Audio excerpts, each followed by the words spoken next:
and Traylen, and I guess first and foremost, welcome to Brockville, Dustin. Thanks. It's been quite a trip. We got here and very happy to be here.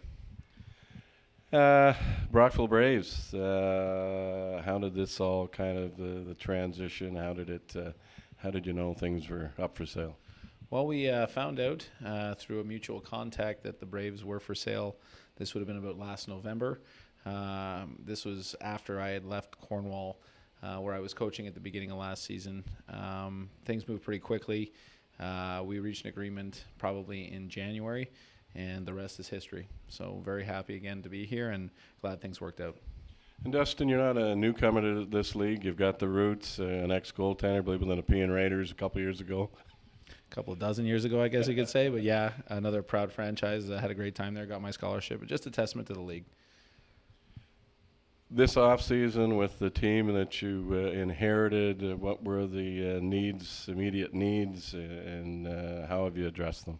Well, obviously, the most prominent need that we had over the summer was finding a starting goaltender, which I think we have.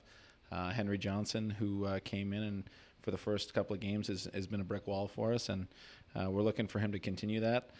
We also obviously needed a defenseman with three guys leaving, which would have been Andrew Pesky, Eric Israel, and Dante Suferdini, so that's a lot of offense gone.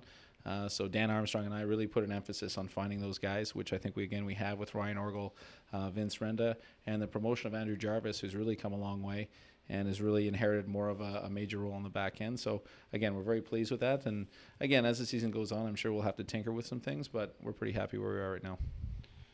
No shortage of goaltending expertise in the organization with Devin and Dan and yourself. I guess when you took a look of Henry or Hank Johnson down in the Chowder Cup, it didn't take long for you to realize that this was your guy.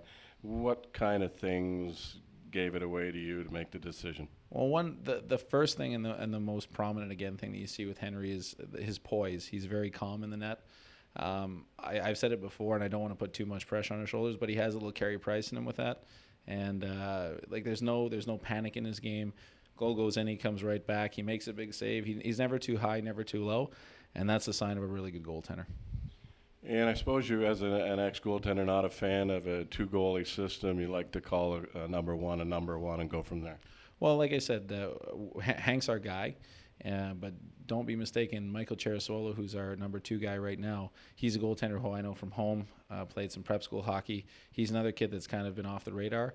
Again, came into a game against Pembroke and really shut the door. We have confidence in both guys, but as for now, Henry's our guy. The showcase, you guys come out of that 2-1, but you could just as easily have been 3-0. Were you happy with things? Yeah, I mean, we're satisfied. We're not over the moon yet. Probably could have had an extra 2 points in Cumberland. Marginal call there in the second period where we found out that the gentleman on the other team actually hit himself in the face with a high stick. Cost us 4 minutes, cost us a goal, but you know what? You can't dwell on that kind of thing. We didn't play well enough in the first period to win that game, but all in all, the weekend was successful, and we translated into another big game last night.